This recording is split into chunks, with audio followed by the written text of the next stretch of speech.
मथानी यानी मद्राचल पर्वत समुद्र में डूबने को जा रहा है, तो स्वयं नारायण भगवान कच्छप का रूप धारण करके, कछुए का रूप धारण करके उस समुद्र पर आ जाते हैं। उस मथानी को अपनी पीठ पर रख लिया है। इधर में जैसे ही मंत्र प्रारंभ हुआ है, जैसे ही मंत्र चला है, सबसे पहले विष निकला। विष शंकर भगवान ने पान किया है और कामधेनु गाय निकली है। उच्च श्रवा घोड़ा निकला है, वो राजा बलि को दिया है।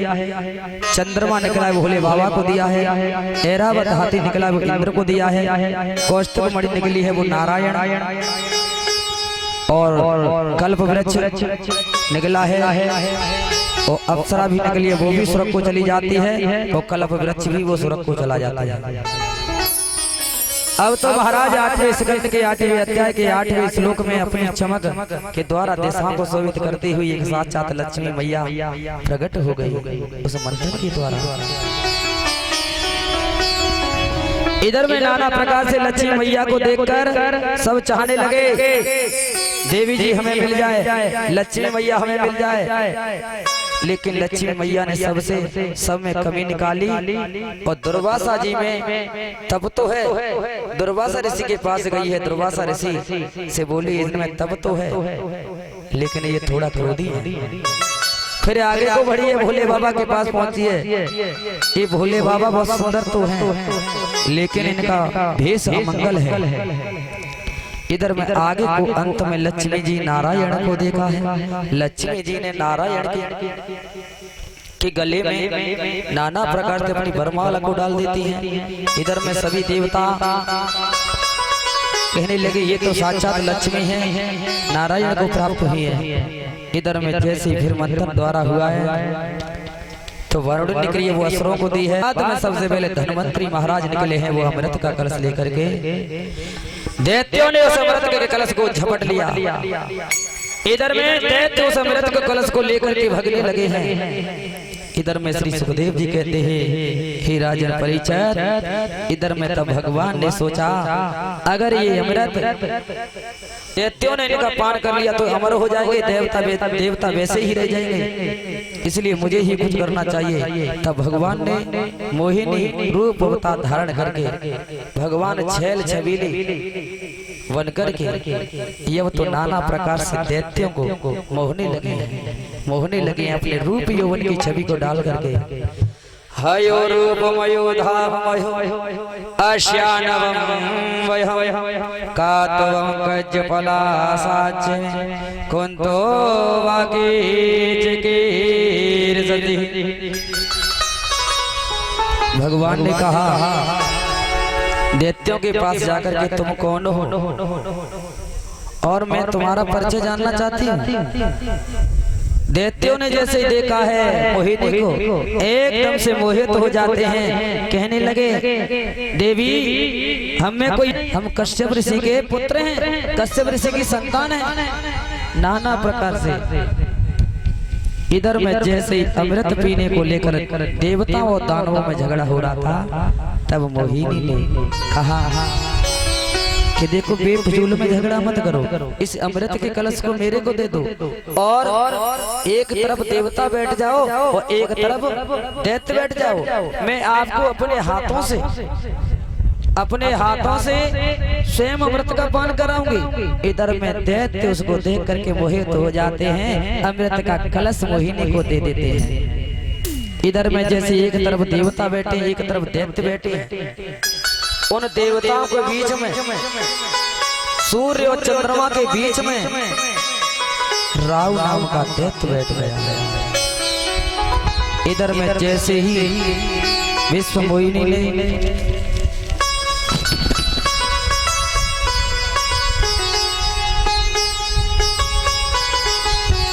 देवताओं को विश्व मोहिनी रूप धारण करके भगवान अमृत का पान कराते आ रहे हैं। एक देव से जैसे चंद्रमा के पास पहुंची है, चंद्रमा के बीच में राहु बैठा था। इधर में जैसी चंद्रमा ने सूर्य ने कहा, सभी तालियों के साथ में आप भी स्वागत करें ब्याज जी का। दिनेश ठाकुर जो हमारे ढोलक वादक हैं, उनके रिश्ते में जीजा जी लगते हैं, वो ब्याज जी महाराज जी का स्वागत कर रहे हैं। तभी सभी तालियों के साथ में स्वागत करते रहें।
वृंदावन बिहारी लाल की जय। इधर में श्री सुखदेव जी कहते ही राजन परीक्षित, तब चंद्रमा ने उस ने कहा, प्रभु ये राहु है एकदम से, लेकिन वो अमृत का पान तो राहु ने कर लिया था, लेकिन भगवान ने चक्र सुदर्शन को छोड़ा है, चक्र सुदर्शन से उस राहु का शीश काटा गया है, लेकिन अमृत की बूंद इस पृथ्वी पर पड़ी है, 2 अमृत की बूंद पड़ी है, लेकिन वो अमृत की बूंद पड़ने से उसमें से एक तो राहु में से एक और दैत्य पैदा हो गया, उसे केतु कहते हैं। इधर में जब ये राहु और केतु दोनों एक ही स्थान पर आते हैं तो चंद्रमा और सूर्य पर अटैक करते हैं, उसी दिन से यहाँ ग्रहण पड़ने लगता है, मावस और पूर्णिमा को ग्रहण पड़ता है। इधर में श्री सुखदेव जी कहते हैं, राजन परीक्षित नाना प्रकार से पार ब्रह्म परमेश्वर ने समुद्र मंथन कराया। इधर में भगवान ने राजपाट सब देवताओं को दिया है, क्योंकि बलि को भी बलि से छीन करके बावन भगवान के रूप में राजपाट राजा हो जाते हैं देवता। इधर में श्री सुखदेव जी कहते हैं, राजन परीक्षित अब नवम स्कंद की कथा आती है। सबसे नारायण भगवान थे, नारायण की नाभि से ब्रह्मा हुए, ब्रह्मा के मारिच, मारिच के कश्यप, कश्यप के सूर्य, सूर्य के मनु, मनु के नवंग, नवंग के नावांग और नावांग के अम्बरीश, और अम्बरीश ऐसे ऋषि हुए, ऐसे राजा हुए। अम्बरीश मन से सदैव भगवान के चरणों का चिंतन करते थे, बाड़ी से सदैव भगवान के गुणों का गायन करते थे, ये अपने हाथों से भगवान के मंदिर की सफाई करते थे और कानों से श्री हरि की कथा सुनते थे। एक बार अम्बरीश महाराज निरंजला एकादशी का व्रत किया था। जैसे ही एकादशी का व्रत पूर्ण हुआ है तो द्वादशी के दिन उन्होंने व्रत को उजारने के लिए उन्होंने अपने घर पर नाना प्रकार से पकवान बनाए। पकवान बनाने के लिए एक ब्राह्मण को नौता है, वो ब्राह्मण दुर्वासा ऋषि को नौता था। दुर्वासा ऋषि का निमंत्रण दिया है, लेकिन दुर्वासा ऋषि संध्या वंदन तिथि 6 हो रही थी। दुर्वासा ऋषि उस निमंत्रण में समय पर नहीं आने के कारण संध्या वंदन हो रही थी। तब ब्राह्मणों ने और संतों ने कहा कि महाराज अभी पता नहीं दुर्वासा ऋषि कब आएंगे, तब तक तुम भूखे प्यासे रहोगे। आप जल का पान कर लीजिए। इधर वो उन्होंने जल का पान कर लिया, चरणामृत ले लिया। एकदम से जैसे ही दुर्वासा ऋषि आते हैं, दुर्वासा ऋषि ने देखा है, दुर्वासा ऋषि ने एक कृत्या नाम की राक्षसी को पैदा किया है। इधर में जैसे ही भगवान नारायण ने, जैसे ही वो कृत्या राक्षसी अम्बरीश को मारने के लिए आई है, तो जैसे ही भगवान ने, नारायण भगवान ने अपना चक्र सुदर्शन वहां से ही छोड़ा है, तो कृत्या को जला करके भस्म कर दिया है। और वो चक्र सुदर्शन कृत्या को भस्म करते हुए चक्र सुदर्शन दुर्वासा ऋषि के पीछे पीछे चलने लगा है। दुर्वासा ऋषि चक्र सुदर्शन से डरते भागने लगे हैं। इधर में श्री सुखदेव जी कहते हैं, राजन परीक्षित चक्र दुर्वासा ऋषि के पीछे पड़ गया। तब दुर्वासा ऋषि ने भगवान का स्मरण किया, भगवान के अधीन हो जाते हैं, प्रभु हमें माफ कर देना, मेरे से गलती हो गई। तब दुर्वासा ऋषि प्रभु की शरण में जाते हैं, तो प्रभु की शरण में जो चला जाता है ना, वो व्यर्थ नहीं होता है। प्रभु मेरे दयालु हैं, चाहे राक्षस हो चाहे देवता हो, उनकी शरण में चला जाता है तो माफ कर देते हैं। तब भगवान ने नाना प्रकार से दुर्वासा ऋषि से कहा, हे दुर्वासा, तूने अम्बरीश का अपमान किया, अम्बरीश ने तेरा नौता किया, उस समय पर क्यों नहीं पहुंचे और मेरे से क्षमा याचना मांग रहे हो, जाकर के उससे अम्बरीश से मांगो। इधर में अम्बरीश महाराज के पास में जैसे ही दुर्वासा जी आते हैं और दुर्वासा ऋषि के पास में अम्बरीश जी महाराज के पास में दुर्वासा ऋषि 1 वर्ष तक रहे हैं। इधर में श्री सुखदेव जी कहते, राजन परीक्षित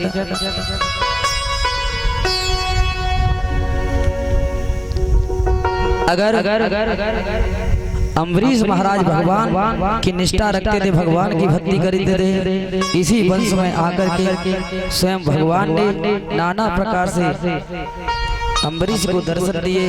इसी वंश में आगे करके आगे वंश बढ़ा, इसी वंश में आगे सगर हुए हैं और सगर ने एक अश्व किया है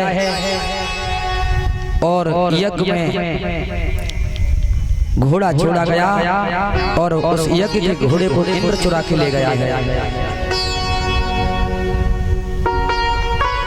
और इंद्र ने उस घोड़े को पकड़ करके ले गया, उस घोड़े को ले जा करके कपिल मुनि के आश्रम में जाकर के इंद्र ने उसको बांध दिया।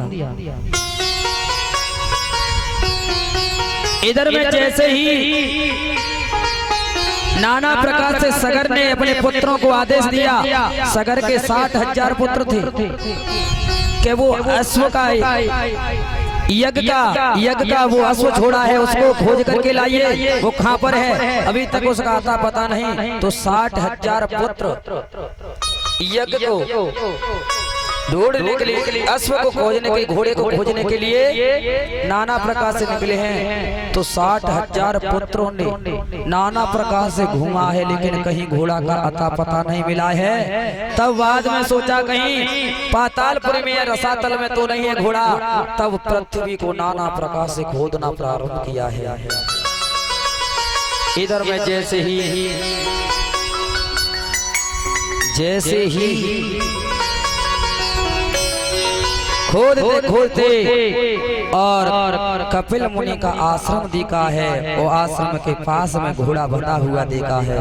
एकदम से नाना प्रकार के 60,000 पुत्र हुआ जाते हैं और कहने लगे, कपिल मुनि से ये साधु नहीं है, पाखंडी है, और इस पाखंडी ने हमारा यज्ञ का घोड़ा चुरा करके अपने आश्रम में बांध लिया है। अब इसे हम छोड़ेंगे, इसका वध करेंगे, इसका वध करेंगे।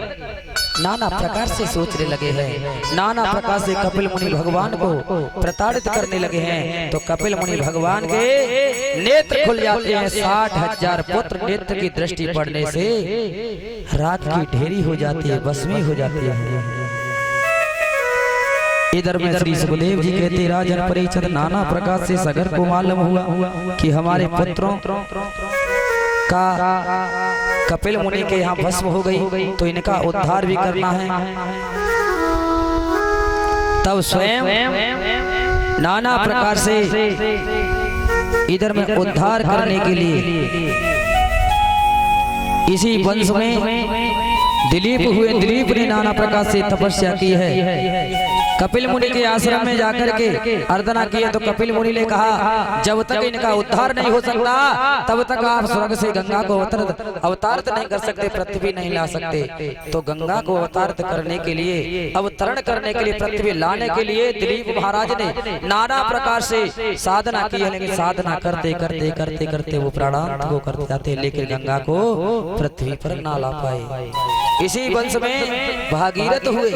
भागीरथ ने नाना प्रकार से तपस्या की है। अगर इस कथा को विस्तार से कहूंगा तो मैया, क्योंकि हमारे पास मात्र 2 दिन हैं, क्योंकि 11 दिवसीय कथा के कारण हमने विस्तार से कथा को सुनाया था।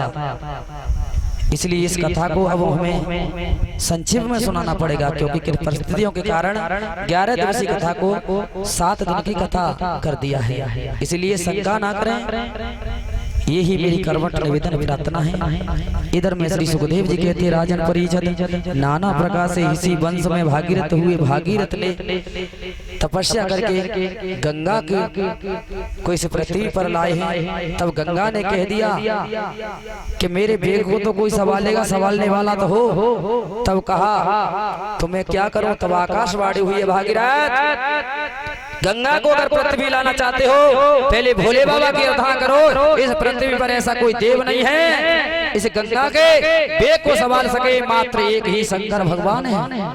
इधर में भागीरथ ने भोले बाबा की तपस्या की है। भोले बाबा प्रसन्न हो जाते हैं। भागीरथ से कहा ये वस्तु ऐसा ही करो। इधर में गंगा मैया कहे अनुसार, भागीरथ के कहे अनुसार स्वर्ग से आई है।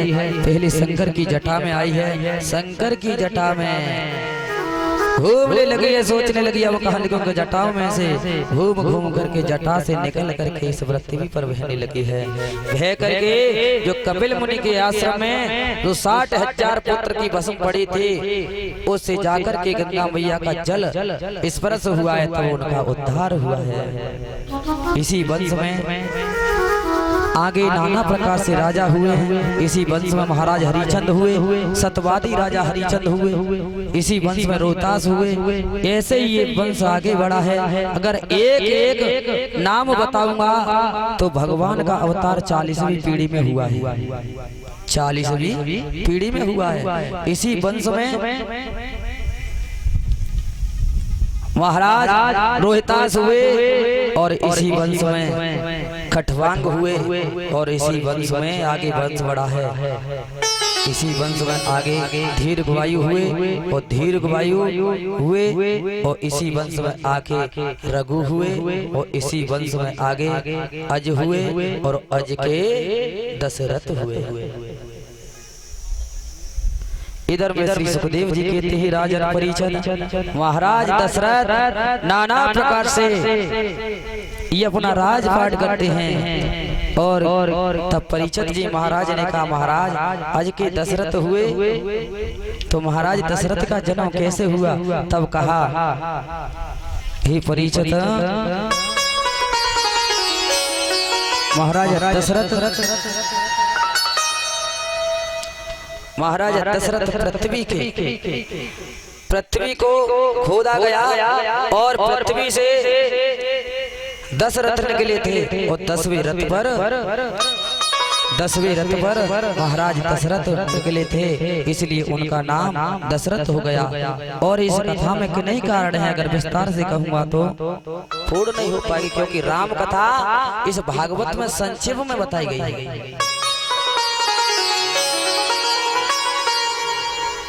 हेलो एक संकीर्तन।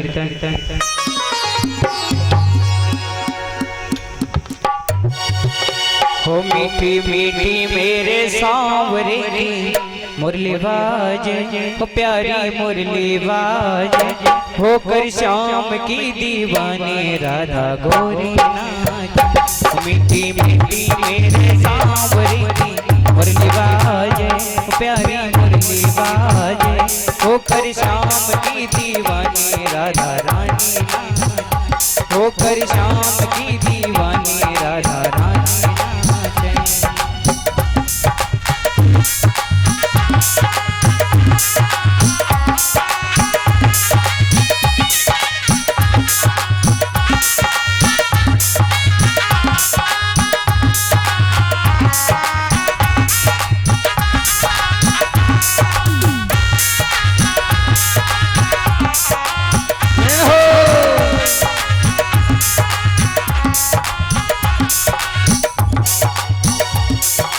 छोटो सो कन्हैया मेरो बांसुरी बजावे, छोटो सो कन्हैया मेरो बांसुरी बजावे। यमुना किनारे देखो रास रचावे, यमुना किनारे देखो रास रचावे।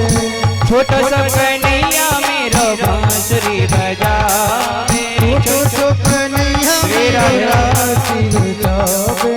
यमुना किनारे देखो रास रचावे, यमुना किनारे देखो रास रचावे। ओ पकड़े राधा जोगी भैया, राधे पकड़े राधा जोगी भैया, देखो घूमर गाले, ओ देखो घूमर गाले। होकर शाम की दीवानी राधा गोरी नाचे, होकर शाम की दीवानी राधा रानी नाचे। ओ मीठी मीठी मेरे सांवरे की मुरली बाजे, ओ प्यारी मुरली बाजे। होकर शाम की दीवानी राधा रानी नाचे, होकर शाम की दीवानी राधा रानी नाचे।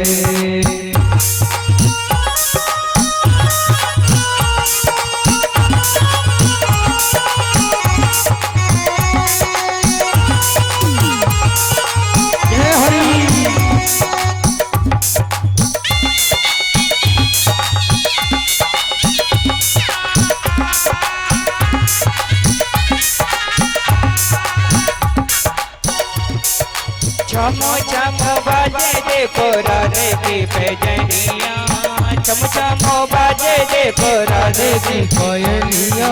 नाचे रे कन्हैया मेरो छोड़ के मोरलिया, नाचे रे कन्हैया मेरो छोड़ के मोरलिया। कोई नाचे रे कन्हैया मेरो छोड़ के मोरलिया, नाचे रे कन्हैया मेरो छोड़ के मोरलिया। ओ राधा संग में नैन लड़ावे,